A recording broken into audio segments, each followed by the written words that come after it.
This week on Dig Me Out. You won't break me. I'm not a slave to conventional ways. You can't shake me. Time left a mark and you won't erase. With your hosts, Jason Zia and Tim Minichi. Jay, this week we're back with another one of our Patreon polls. This is where we put up a poll of suggestions that have come through Dig Me Out headquarters, processed by our Dig Me Out staff, placed into a poll, and then our patrons vote over the course of about a week and pick an episode for us. This is our October poll, Jay, and it was close. We had a almost a four-way tie, but one of them ended up pulling it out at the end. Yeah, good distribution of votes on this one. Yes. So we had in the running Johnny Polonsky, Hi, My Name is Johnny, Garageland, Last Exit to Garageland, which I've never heard, and Life of Agony Ugly was pretty close too. Mm-hmm. But they did not win. No, the winner, Jay. Yeah. Owsley. Owsley by Owsley. Yeah, I never heard of them before. So Suggested by Whitney Beeler. Nice. Well, that makes total sense. Because Whitney is our power pop go-to commenter. That's and right. This falls into that category, as we will soon talk about. And I want to mention the other ones that were in this. Metal Molly's Surgery for Zebra was one of the entrants in this particular poll. That was one that I reviewed, Jay, for the WFAL music review staff back in 1990, whatever that came out. Right. The Makeup, Destination Love, Live at Cold Rice, Huffamoose, We've Been Had, Branston's Letterbox. Jay, we played with Branston. Mm-hmm. And then Life of Agony's album, Ugly, which got a lot of comments, but did not end up with the win. 2 votes shy. Yeah. Tied with Garageland with 8 votes. The winner, Owsley, with 10. And then Johnny Plonsky came in with 7. Only the Makeup failed to register a vote. So we will not be making up that episode at any point in the future. Well done. Thank you. I worked on that one. So, Owsley, just going to give some brief info here so people know who the heck we're talking about. Full name, William Reese Owsley III, was a member of a power pop band called the Semantics. Was from, from Anniston, Alabama. Came from a musical family, playing guitar very young. And I said, was in a band called the Semantics with Jay. A famous person was in that band. Ringo Starr's son, Zach Starkey. No kidding. Huh. Yes. Now a member of The Who. Longtime member of The Who. Yes. So Owsley, as he went by, ended up becoming a songwriter and guitarist, a studio guitarist and musician for a number of acts. He moved to Nashville when he was younger, so obviously that's a songwriting town and recording town. So worked with a lot of folks, and then became, after the Semantics failed to do anything with their debut release that was on Geffen, he ended up becoming the touring guitarist for Amy Grant. And did that. Took me a minute to even remember who that was. Yeah, well, the other one was Shania Twain. He also worked with Shania Twain. Basically, being a touring guitarist and musician and backup singer for those artists allowed him to buy a house and recording studio. Good. And with that money, he recorded this debut album, and then it ended up getting distributed by Giant Records, which was, I think, a subsidiary of Warner Brothers. Had a lot of acts that people would know, such as Letters to Cleo was one that I saw when I was scanning through their roster. I remember that label vaguely. Yep. And so this album came out in 1999, self-titled, and then he had a follow-up in 2004. That was delayed. It was actually done and ready to go in 2003, but there was difficulties with Giant. Giant had difficulties with Warner Brothers because they weren't being distributed outside the United States, and they had to sign a separate deal, and there was some infighting, and then everybody at the label got turned over, and so Giant was kind of a mess, and he wanted to get out from that label, and whatever ended up happening, he signed on with a Universal's digital label, which was called Yumi Digital, in 2004, and he ended up putting out a single, and they did mostly session work from 2005 to 2010 for people like Faith Hill and Charlotte Church, the Jonas Brothers, Demi Lovato, Selena Gomez. I mean, lots and lots of people. And then, unfortunately, sadly, he died in 2010 at the age of 44 of an apparent suicide. So tragically, we only have these 2 records from him as far as releases go, and then the digital single that came out in 2005. So let's talk a little bit about what our patrons at Patreon had to say about this release, and about some of the other ones that maybe didn't get picked. So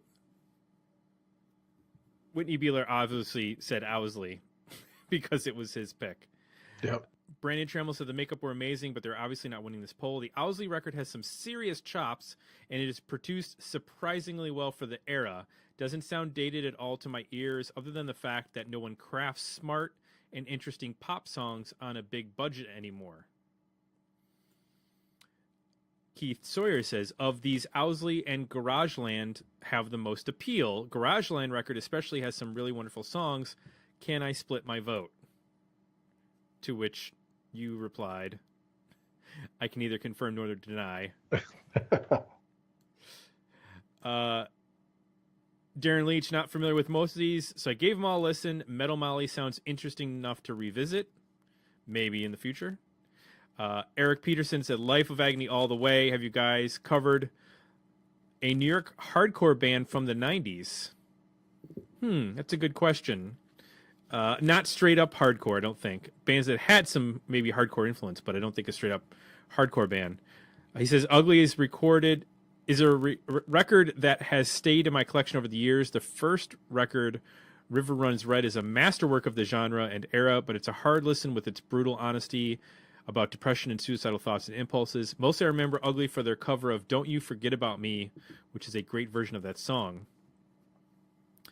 James Stelter says, Ugly is a great record, probably my favorite Life of Agony release. It was a tough session for the band, and the songs are emotionally burdened.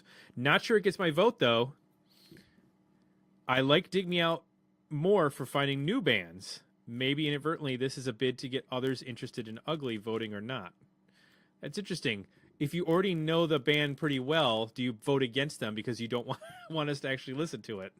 Yeah. I don't know. Yeah, there's a lot of good different points of view on how to cast your votes here. Scott Holgram was very confused by this list. He said, I really can't. Just a general what at this list. And then Scott Witt said, except for Life of Agony, I haven't heard of any of these. Didn't really care for them much then. Their new album is killer, though. I don't know who Johnny is, but looking at his pick, I want to punch him. Hey, now. Hey. He's a former guest. He's a super nice guy. He's a very gentlemanly gentleman. Okay, you want to get violent. He said, I choose Huffamoose just because of their name. I mean, that's an option in voting. You can certainly just... Yeah. I've done that. And then Scott said, after he found out that we interviewed him, he said, I'm downgrading to a slap because I still have a crush on Minnie Driver. Oof. I don't think any violence is called for in this situation, Scott, but we're going to overlook that.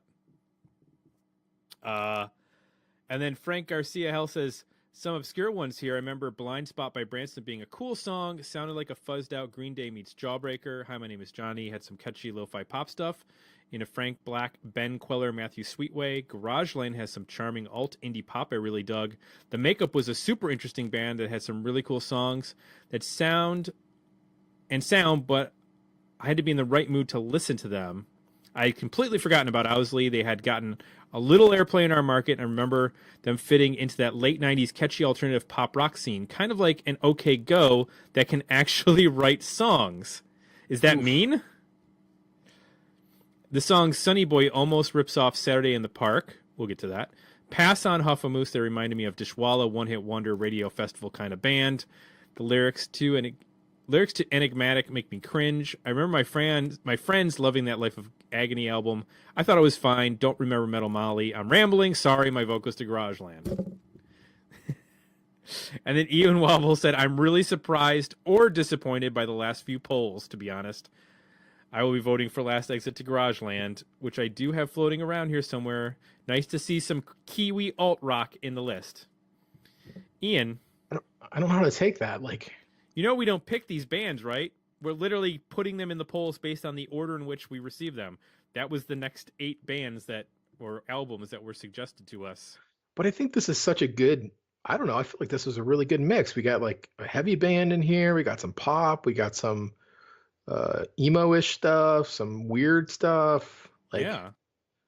This is like covers a pretty good spectrum. I feel like maybe there's something deeper going on here, Ian. Have we wronged you in some way? Have we screwed up? Did we screw up somehow? Now, this is definitely one that didn't have so we had gone through a pattern where we had 2 or 3 in a row that had pretty big successful records on them. Right. This like was the Beck's first Loser. one where, this is the first one where there was nothing like that. Yeah.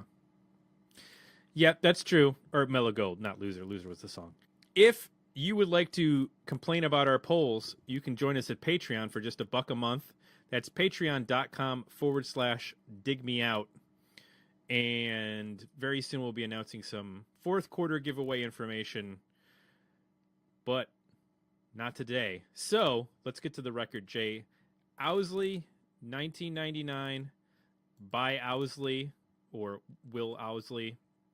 The band was actually made up of Millard Powers on bass, Chris Hugh on drums, and Jonathan Hamby on Hammond organ, Mini Moog, Wurlitzer, Chamberlain. I don't know what a Chamberlain is. I need to look that up. It's like an organ. Yes. Yep. Well, what makes it different than an organ? I don't know. That's I'm what not I an need to organ look expert. up.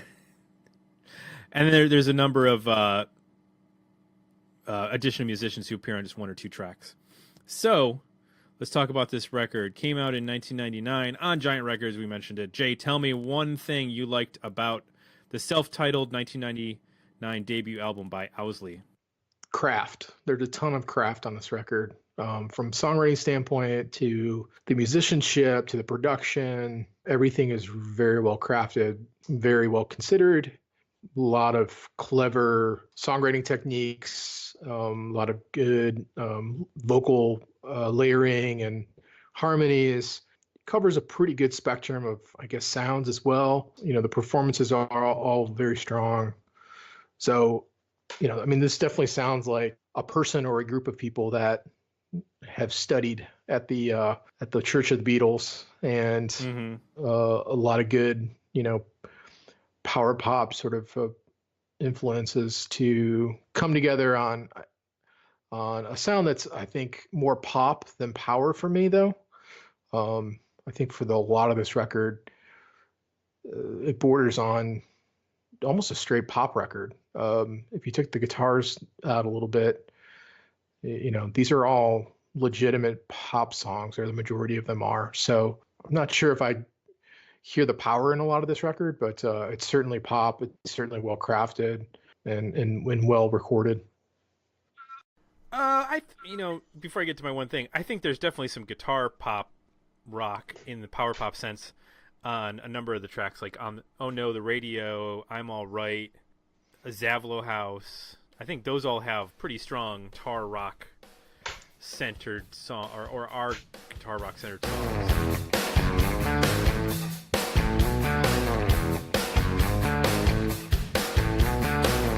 There's an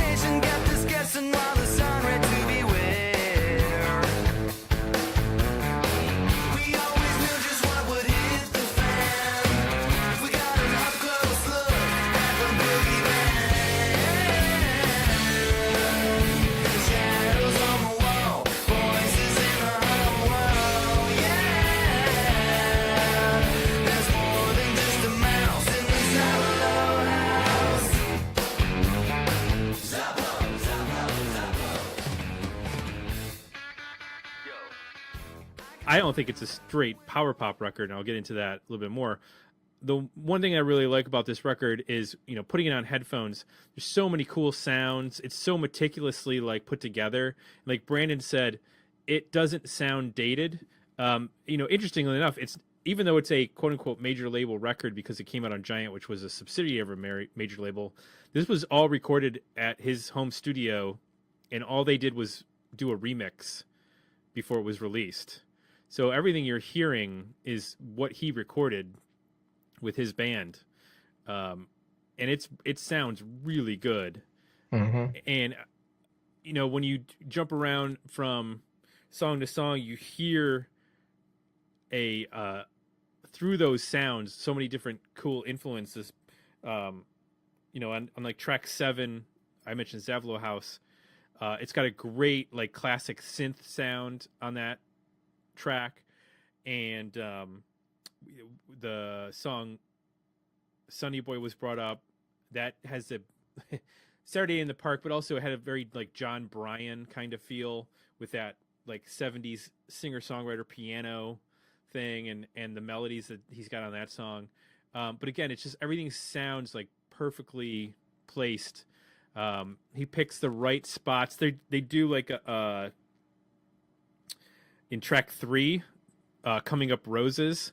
There's like halfway through the song, it's about a 4-minute song, so it's like just before the 2-minute mark. There's like a double lead guitar part that's really cool, and it's like I think a more indulgent band would have plastered that all over the song, and they just use it for like a very specific purpose at one point, and then do other things in the song, and there's lots of cool.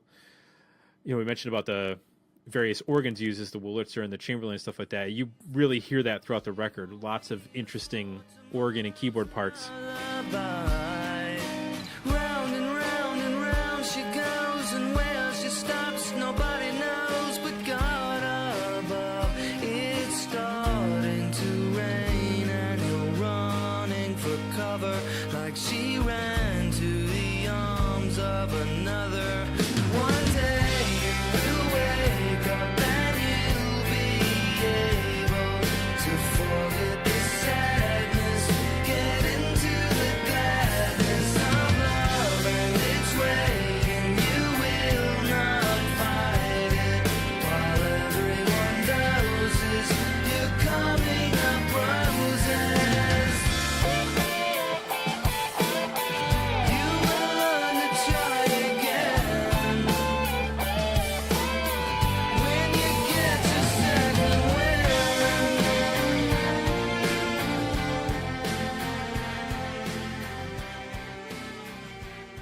So for me, like just listening to all the work that went into constructing it from a sounds perspective and just building the songs and the record like that way was really interesting, especially with headphones. This is like, I don't think power pop records are always thought of as like headphones records. You kind of think of those as like you can crank them and they sound good loud, you know, like a cheap trick record or something like that.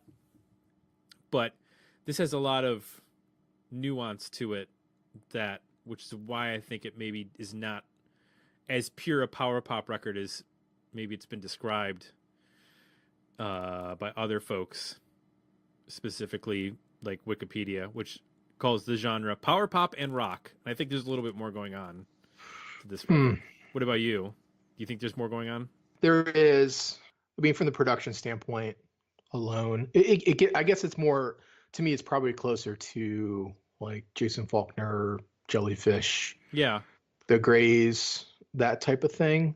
But then he's, I guess, less progressive than maybe some of those bands are. So he's like in this middle ground that from a production standpoint, I think it goes beyond what your typical power pop record would be like.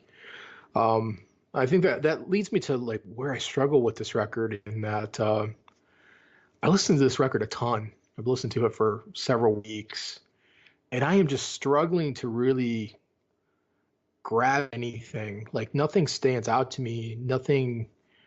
It's almost like overproduced, and to the point where it's like vanilla.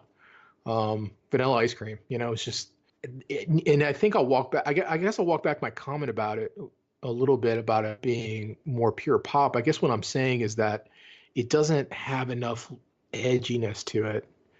And I think in like even like the Posies, you know, Frosting on the Beater, there's an edge to that record, even though it's can be very syrupy and Right. hooky, but there is like some sharp edges here and there. And there's just no sharp edges on this record at all. I do like when he gets a little bit dark. So Coming Up Roses, you know, it's a little more somber sounding, at least in the verses, which I was that the melody in that verse is very familiar to me. It was killing me trying to figure out what it was. It was either, it almost sounded like an Ozzy song that I couldn't figure out what it was. Like the vocal melody, like one of his slow songs.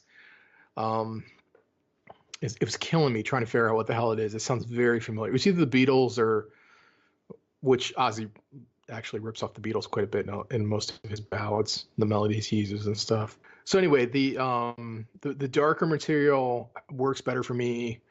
I'm All Right, which is more upbeat and just straight power pop, you know, under 3 minutes, really well written. That works well for me. Mm-hmm. But there's a lot of things on here that are very like either bouncy or kind of plodding. Yeah. And I just really struggle to sink my teeth into it. Like, and it's one of those records where on paper, everything checks all the boxes of what I would like, but then in practice, I just struggle getting into it. How about you? You know what? I'm actually right there with you. I found this to be a very split record for me in that I think there's like 5 or 6 songs that I think are really strong, and they tend to be the up-tempo songs that have a little bit of guitarness going on. Mm-hmm. And Yep. then when he like dials it down on tracks like Good Old Days or Sentimental Favorite, they're like this very mannered jangle pop that to me is just, it's like it totally misses the mark for what I want to listen to from a band that's described as power pop. Like you're right in that if these were Jellyfish songs, there would be like more complexity to them. Yeah. As opposed to just an acoustic guitar being strummed and you know there's some really cool bass lines, and on those songs the bass can't do as much because it's slower, it's more like you said plodding and mid-tempo. They're pretty songs, but they just don't stick with me. So like I would put on this record and there would be like a stretch of like 6 or 8 minutes where I would just kind of zone out and be like, Yep. where am I? And then like Yeah, I did the same thing. and then a song would hit and I'd be like, ooh, okay, I hear that guitar part. That's a cool guitar part. That kind of thing. Yep. And yeah, there was just I don't mind when I hear stuff and I go, oh, that's clearly a Beatles influence. Yeah.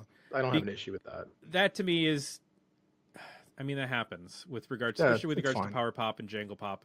They're just, you're paying homage. It gets worked in. But when you do that, then I know you have the capability of like doing something more interesting. And when the slower songs are just these very simple 4-chord strummy kind of songs, and they might have pretty melodies on top, but I need a little bit more to carry it, because like I know that from listening to the other songs that there should be some counter melodies in the rest of the band, and there's not a huge, you know, drop off between the vocal melody and what the music is around it. So I just found myself sort of like drifting, and like you said, I had a lot of time to listen to this too because we delayed recording for a little bit, like because of some scheduling. So we had a little extra time to listen to this, and I tried to like really hunker down and be like, what am I missing? This should like, because the first 2 songs, and I'm like, oh, this is really good. Although I will say, Oh No, the Radio should be a single, and it should be like 3.5 minutes long.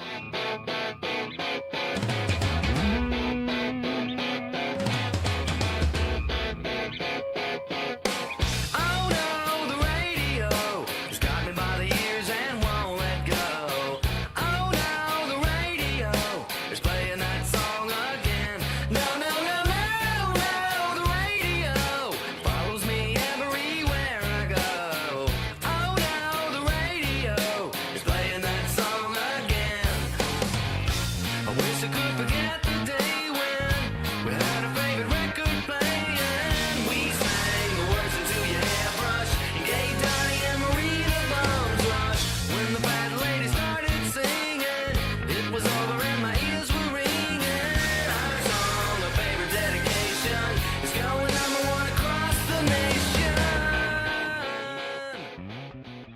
and it's the Yeah. opening track, and it's 5 minutes, and it's, except for the last song, which is it's actually 2 songs. It's a song, and then it's a reprise of track 4.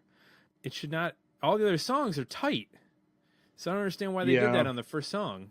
I think because it's so slow. I think it's just one of the, like, structure-wise, I think it's fine. It's just the tempo is wrong, and with the tempo being that slow, you end up with a 5-minute song. Well, it's like in halftime, right? Yeah, and it's just like it has a lot of broken bass parts. So it's like boom, boom, boom, boom. It's just that kind of thing. And you're like, it goes through the whole songs like that. And it plods.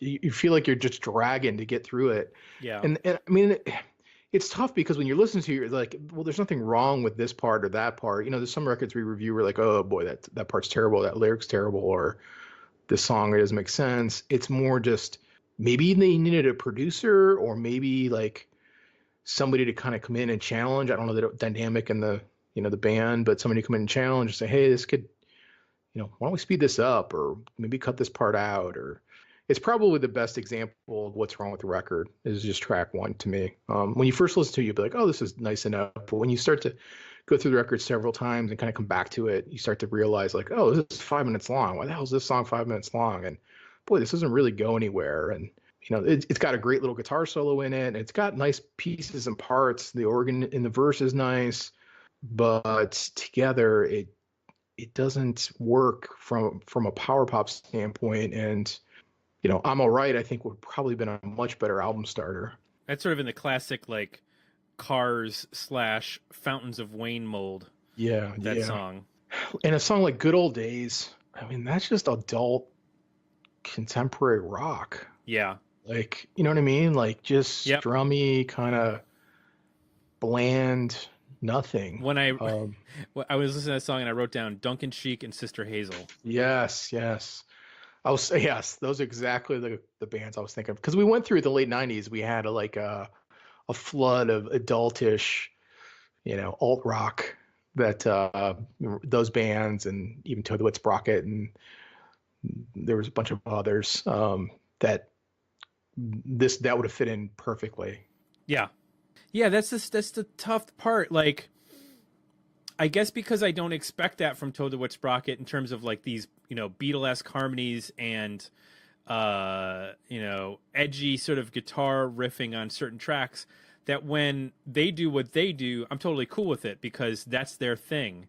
But when this band shows me that they're capable of much more, but then they're giving me like Toad the Wet Sprocket B-sides, I'm like, that's not good enough. You're letting me down. Yep. So yeah, I'm right there with you. Like I wanted to really like this record because when that opening guitar riff starts, I'm like, ooh, okay, this kind of almost sounds like No Knife. Like, what is going on here? Like, is this going to be like an indie emo type thing? And then it doesn't go in that way. Yeah, I could hear that. No Knife would come in with some really like jarring drum part. Oh, it would have been like double double timed. Yeah. And you're like, oh, what? A lot of changes, and played with tempo, like had the guitar be halftime, but the drums be, then the bass would be faster. Yeah, that dynamic is not going on this record. No, unfortunately. And it could really benefit.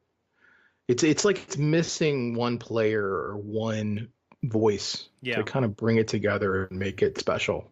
Yeah.